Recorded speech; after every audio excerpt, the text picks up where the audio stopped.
Handling objections में सबसे बहुत इंपॉर्टेंट जो ऑब्जेक्शन है वो है नो मनी। आपको पता है एक इंश्योरेंस एजेंट को भगाने का एक बहुत अच्छा आइडिया कस्टमर के पास होता है और वो है ये बोलने का कि मेरे पास तो पैसा ही नहीं है, मैं समझा नहीं है, ये बहुत कम लोग बोलते हैं, मुझे ज़रूरत नहीं है, ये लोग कम बोलते हैं। बट ज़्यादा से अक्सर लोग जो है वो कहेंगे पैसा मेरे पास नहीं है। तो नो मनी जब कोई कहता है ना तो आइदर वो बेसिकली एक एक्सक्यूज़ रहेगा, ऑब्जेक्शन नहीं रहेगा। एक्सक्यूज़ का मतलब है वो खाली आपको टालने के लिए वो कुछ बोल रहा है। बट अगर no money as an objection है, मतलब रियली उसके पास अगर पैसा नहीं है, तो वो हम हैंडल कर सकते हैं। तो इसके लिए आपको वो पहला जजमेंट करना पड़ेगा कि ये नो मनी एक्सक्यूज़ है या नो मनी ऑब्जेक्शन है। अगर एक्सक्यूज़ है तो आप कुछ भी उसको बोलेंगे तो वो कुछ होगा नहीं, क्योंकि वो समझ नहीं पाएगा, उसको समझना ही नहीं है। बट अगर वो हाल में रियली अगर नो मनी कहता है तो मैं उसको कैसे हैंडल करता हूँ, तो उसको कहते हैं bring third party influence. Third party influence मतलब अगर मैं उसको कहूँगा या मैं उसको समझाऊंगा तो मेरा कुछ स्वार्थ है उसमें, मुझे पॉलिसी चाहिए करके मैं बोल रहा हूँ। तो इसके लिए मैं क्या करता हूँ, जो सबसे बड़ा इकोनॉमिस्ट है एडम स्मिथ, उसका नाम मैं लेके आता हूँ। अब एडम स्मिथ को तो पैसा या पॉलिसी नहीं चाहिए, तो मतलब वो थर्ड पार्टी को डेफिनेटली क्या बोलता है उसके बारे में सुनेगा। तो थर्ड पार्टी जो है वो एडम स्मिथ है, ये बहुत बड़े इकोनॉमिस्ट है। पता है उन्होंने क्या कहा था? उन्होंने कहा था कि एक्चुअली जो इकोनॉमिक्स है ना वो क्या है, वो साइंस है। किसका साइंस है? जो अनलिमिटेड वांट्स है, जो अनलिमिटेड ज़रूरतें हैं और लिमिटेड जो रिसोर्सेज है उसको मैच कैसे करें। जो सामग्र है वो बहुत लिमिटेड है और जो वांट्स है, जो चाहते हैं, वो बहुत अनलिमिटेड है, तो उसको कैसे मैच करें।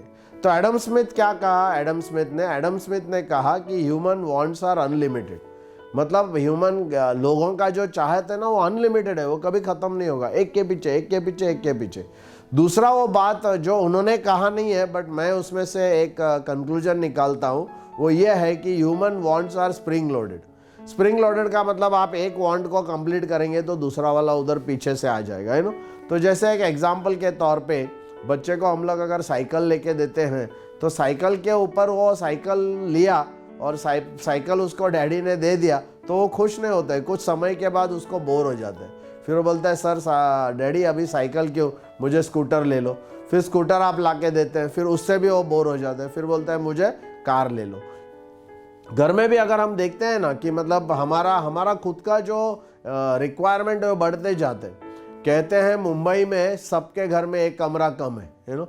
मतलब भले आप 2 रूम किचन में रहते हैं, 1 बेडरूम में रहते हैं, 2 बेडरूम में रहते हैं, 4 बेडरूम में रहते हैं, 5 बेडरूम में रहते हैं, सबके लिए एक कमरा कम है। लोग ये सोचते हैं और एक कमरा होता ना यार मेरा लाइफ डन हो जाता, बट एक और कमरा आने के बाद फिर उनको और एक कमरा कम पड़ता है।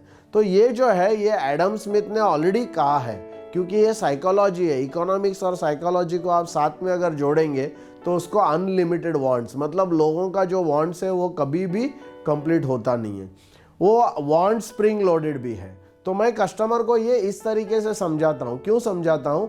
क्योंकि कस्टमर को मैं कहता हूँ सर वांट्स और नीड्स के बीच में दो अलग चीज़ें हैं। नीड्स मतलब वो चीज़ जो ज़रूरत है और ज़रूरत वो चीज़ है जो मुझे स्टैंडर्ड ऑफ लिविंग मेंटेन करने के लिए, नॉट अपग्रेड करने के लिए। इसमें बहुत इंपॉर्टेंट है, स्टैंडर्ड ऑफ लिविंग को अपग्रेड करने के लिए आपको वांट्स की ज़रूरत होती है, चाहते होती है, बट स्टैंडर्ड ऑफ लिविंग को मेंटेन करने के लिए नीड्स लगता है, मतलब जो ज़रूरत है, एकदम अहम जो हमारे ज़रूरत है।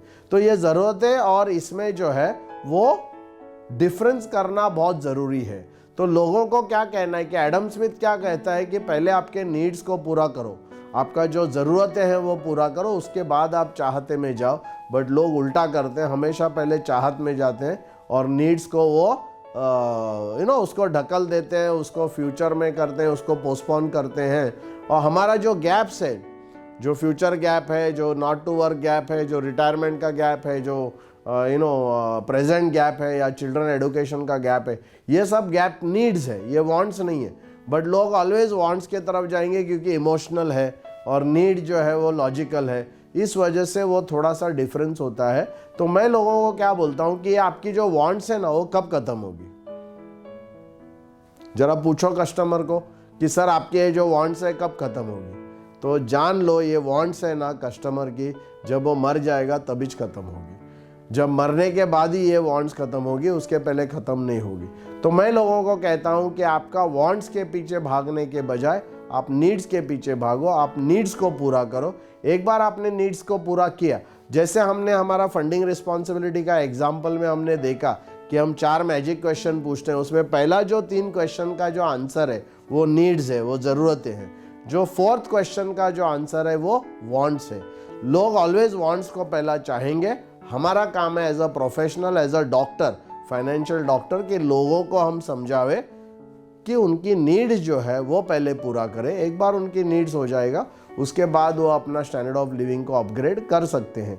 क्योंकि स्टैंडर्ड ऑफ लिविंग को अपग्रेड करना, without standard of living maintain करने का और without standard of living planning करना और फ्यूचर में उसका कोई भी इशू नहीं होना चाहिए वो प्लानिंग करना बहुत ज़्यादा ज़रूरी है। तो ये अगर हम डिस्टिंक्शन देते हैं तो लोगों को हम बोलेंगे आपके पास पैसा सर इसके लिए नहीं है क्योंकि आप वांट्स के पीछे भाग रहे हैं। जिस दिन आप नीड्स का पुरौठा पहला मतलब उसको पूरा करेंगे तो आपके पास पैसा ही पैसा रहेगा। तो sir please focus on needs first and then let us go to wants. Thank you.